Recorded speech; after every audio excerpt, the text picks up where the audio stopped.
फागुन के त्योहार में मेरा देवादिदेव महादेव माता पार्वती के साथ होली खेलता है, मेरा कृष्ण कन्हैया राधा रानी के साथ होली खेलता है। आप भी अपने इष्ट मित्रों के साथ होली खेलिए और दिल से खेलिए। एक बात बहुत ध्यान लगाकर सुनिएगा, एक बेलपत्री और उस बेलपत्री में एक चंदन की बिंदी और एक अक्षत का दाना मात्र रखकर भी अगर शिवालय पर चढ़ा दी जाती है, एक बेलपत्री, एक चंदन का बिंदी और चंदन फिर निवेदन करेंगे। आज के जमाने में तुम लोग सब घिसा घिसाया पड़ा पड़ाया डब्बी का सामान ले लेकर, वो नहीं, चंदन की मुठिया रखो, थोड़ा सा भी घिसो, जरा सा भी घिसो, उसकी एक बिंदी और एक चावल का दाना। जब हम भगवान देवादिदेव महादेव को समर्पित करते हैं, अपनी कामना कर कर समर्पित करते हैं, तो निश्चितता है कर भगवान उसका फल शीघ्र प्रदान कर देते हैं। भले आपने कुछ करा ना करा, उसका फल तुम्हें मिल जाता है। मोटे मोटे ढूंढ जलाए जाते हैं। ढूंढा की राख तैयार होती है, उसका कालापन जो तैयार होता है उसको उठाकर ले आए और कपड़े में उसको छान कर राख तैयार कर कर 3-4 बार छानने के बाद उस भस्म को दिन 12 बजे से 1 बजे के बीच में शिव जी को समर्पित कर देता है और उस भस्म को उठाकर उसमें घी मिलाकर मस्तक पर तिलक लगाकर चले जाता है। वो जिंदगी में कभी हार नहीं सकता, विजय ही पाकर आता है। उसकी कभी हार नहीं हो सकता, कभी हार नहीं सकता। शिव महापुराण की कथा कहती है वो भस्म विजयता को प्रदान करती है। आपको किसी से नहीं करना, किसी के हाथ नहीं जोड़ना, केवल वो भस्म का तिलक लगाकर जिससे आपका काम निकालना है उसके सामने पहुंच जाइए, आपको सुख का अनुभव हो जाएगा, कार्य सिद्ध। तो भस्म इतनी में वो बल होता है कि भाग्य की रेखा को भस्म बदल देती है। ज्यादा तकलीफ हो तो भस्म शंकर को लगाओ और वही भस्म का त्रिपुंड मस्तक पर लगाओ। भस्म भाग्य की रेखा को बदल देती है। भस्म में वो बल होता, रेखा को भस्म बदल देती है।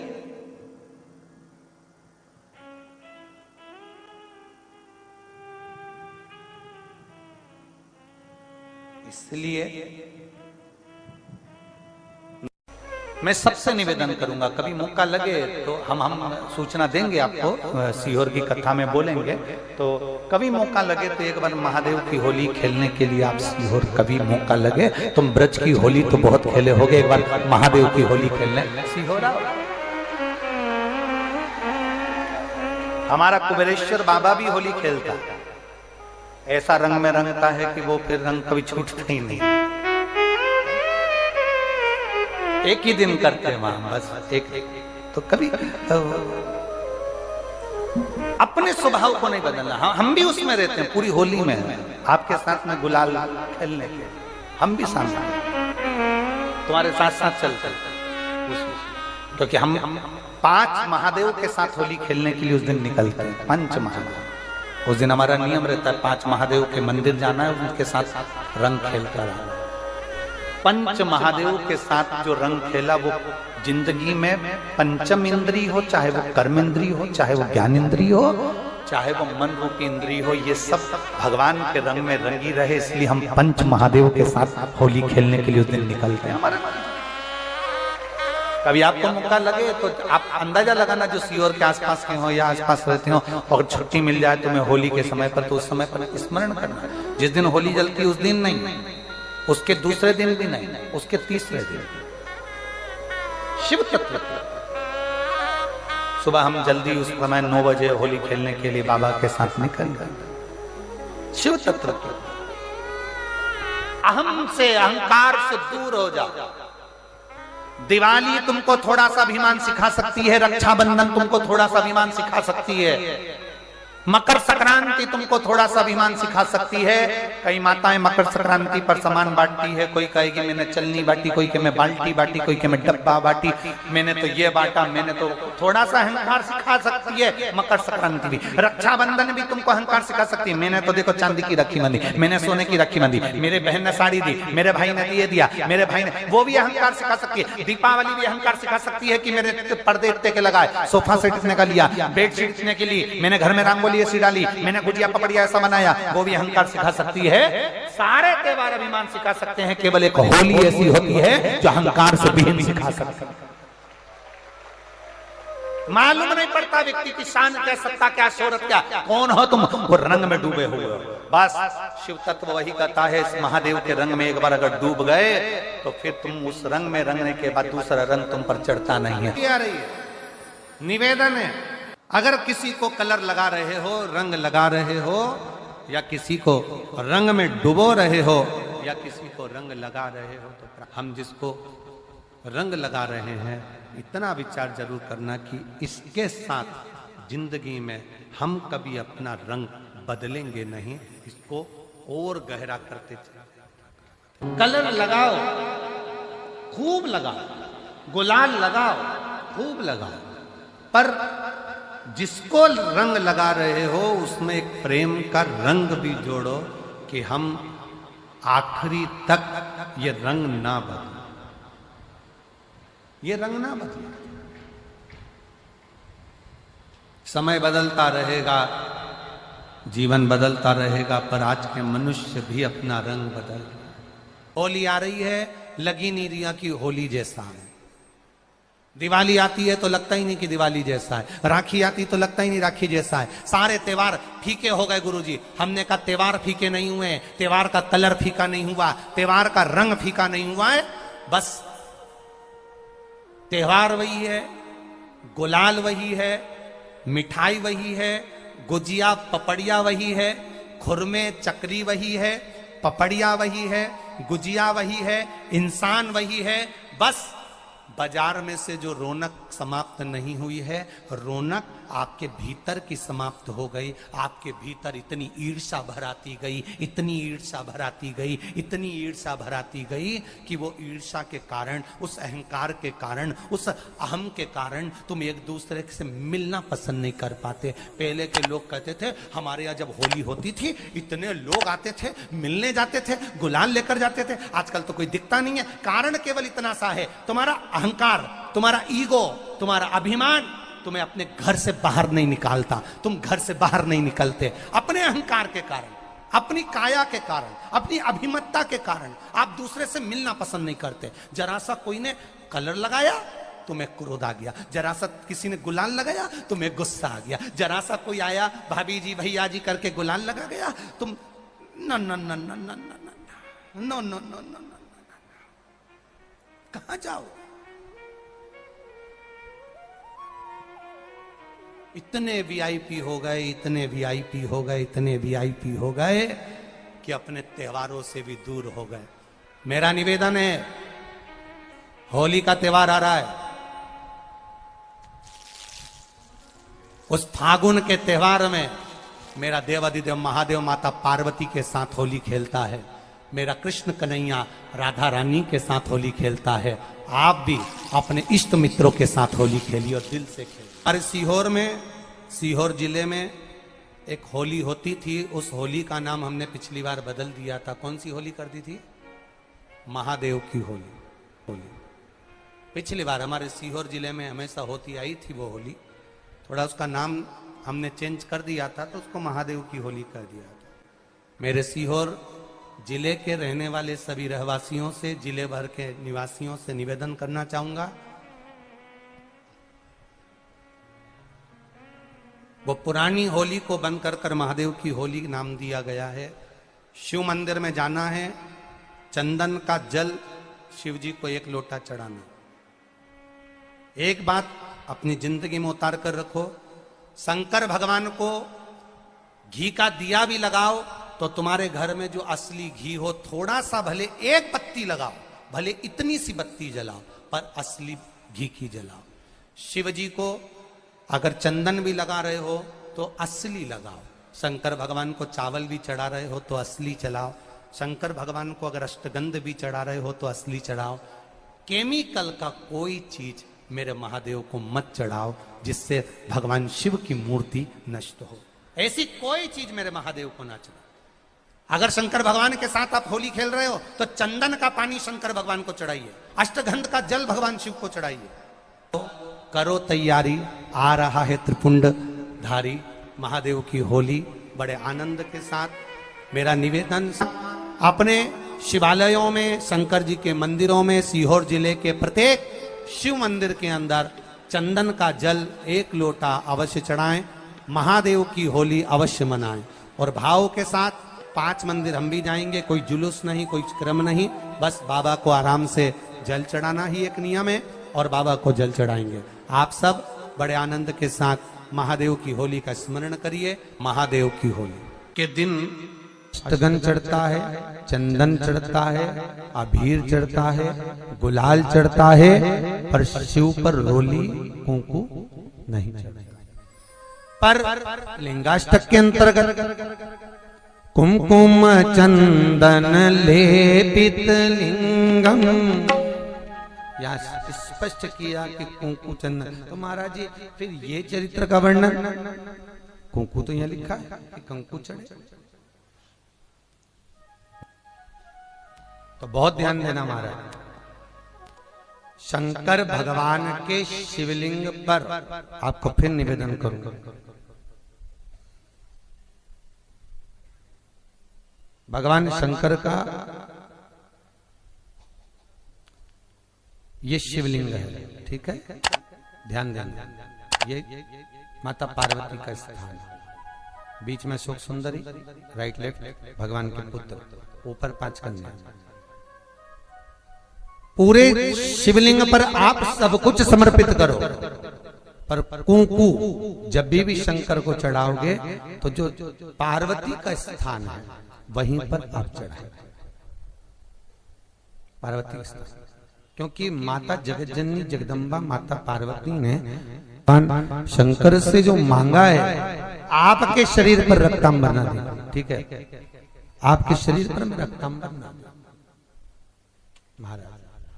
क्योंकि कोई भी पत्नी अपने पति को कभी रक्त में सना हुआ नहीं देखना चाहिए। महादेव की होली के दिन पर बेलपत्री की जड़ के नीचे जाकर प्रयास करा करो कि लाल चंदन का जल, लाल चंदन को घिसकर कलश में उस चंदन को डालकर जल भरकर उसको बेलपत्री की जड़ के नीचे सींचन करने का प्रयास करा करो।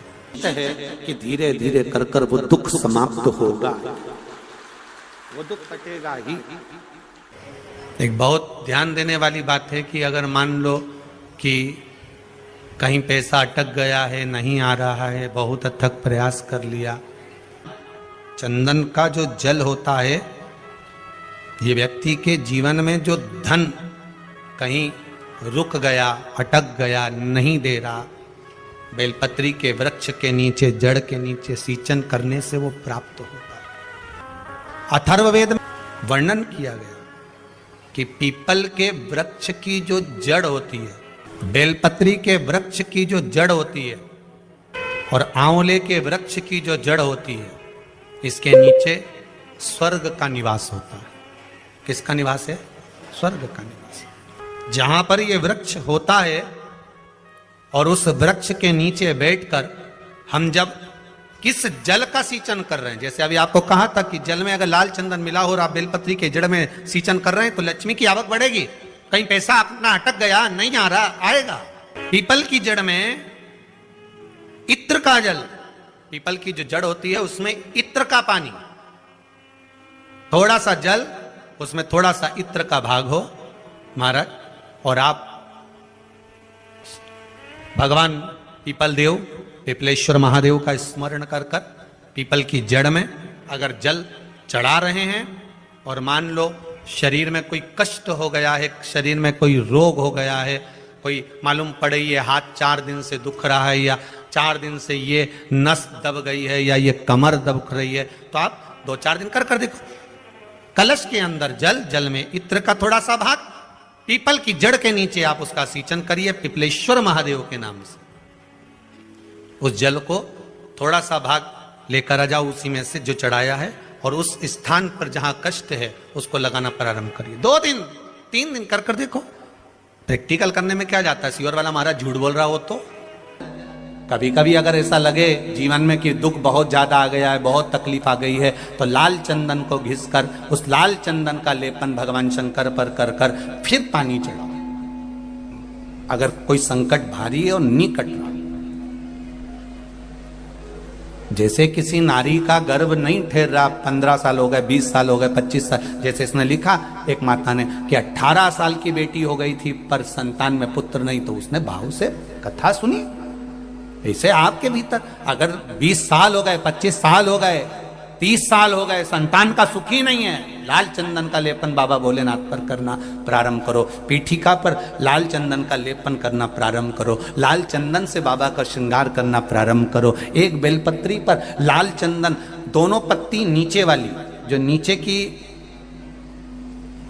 की जो 2 पत्ती होती है इस पे लाल चंदन, और बीच वाली पत्ती पर पीला चंदन लगाकर बाबा के शिवलिंग को समर्पित करिए। बाबा से प्रार्थना करिए, रोज प्रार्थना करो। परंतु एक बात का स्मरण रहे, 25 साल हो गए, 20 साल हो गए, 30 साल हो गए, संतान नहीं, तो पहले जल से अभिषेक कराना, अभिषेक कराकर उस जल का आचमन करने के बाद हाथ को खासा करना, धोना, उसके बाद में फिर वापिस बाबा का स्नान कराओ, फिर चंदन का लेपन कराओ, फिर 1 लोटा जल चढ़ाकर बाबा का स्नान कराओ। बाबा का बड़ा सुंदर भाव से लाल चंदन से जो अभिषेक करता है, बाबा को लेपन कर कर फिर जल चढ़ समर्पित करता है, निश्चित है उसकी गोदी मेरा देव अधिदेव महादेव जरूर भरता है। ये निश्चितता है।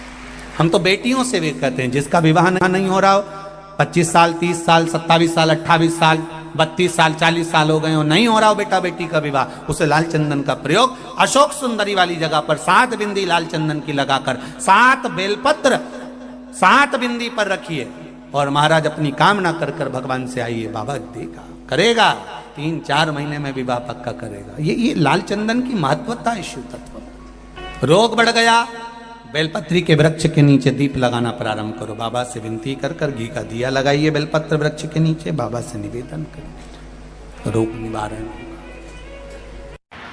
एक लाल चंदन होता है, एक पीला चंदन होता है, 2 तरह का चंदन होता है। जैसे अगर हफ्ते में 1 बार, कितने समय में, जम के बोलो जरा, हफ्ते में 1 बार प्रयास करा करो कि लाल चंदन का पानी हम शिव जी को समर्पित करें।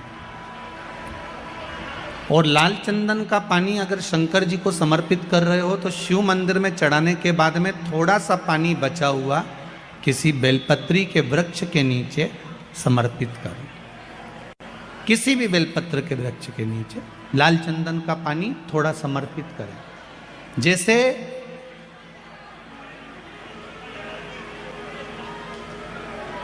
अगर बच्चों का विवाह नहीं होता है, शादी नहीं होती है, तो अपन लोग क्या करते हैं कि भाई एक बेलपत्री का जो पत्ता होता है, उस पत्ते के बीच वाली जो पत्ती होती है, उस पत्ती पर अपन केसर को घिसकर, केसर को घोलकर उस पत्ती पर अपन केसर का तिलक लगा देते हैं।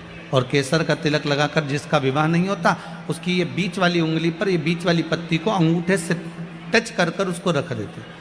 उसका नाम और गोत्र बोलकर उस पत्ती को शंकर भगवान पर किसी भी प्रदोष के दिन शिव जी को समर्पित कर देते हैं। बस इतना याद रखें कि इस पत्ती का जो मुख है वो जलाधारी की ओर होना चाहिए। जब हम चढ़ाएं उस समय पर केसर का तिलक लगाकर अंगूठे से उसको टच कर कर नाम गोत्र बोलकर, जिसका विवाह नहीं हो रहा है, शादी नहीं हो रही है, शिव जी को उसे चढ़ा दो किसी भी प्रदोष के। और किसी भी शिव मंदिर में आप उसको समर्पित कर सकते। किसी भी प्रदोष को किसी भी शिव मंदिर में आप समर्पित कर दीजिए। बाबा से निवेदन करिएगा, बाबा स्वीकार करेगा, और विश्वास है कि 3 महीने में बाबा उसका विवाह पक्का कर ही देगा। ये पक्का है। शिव स्मरण करना।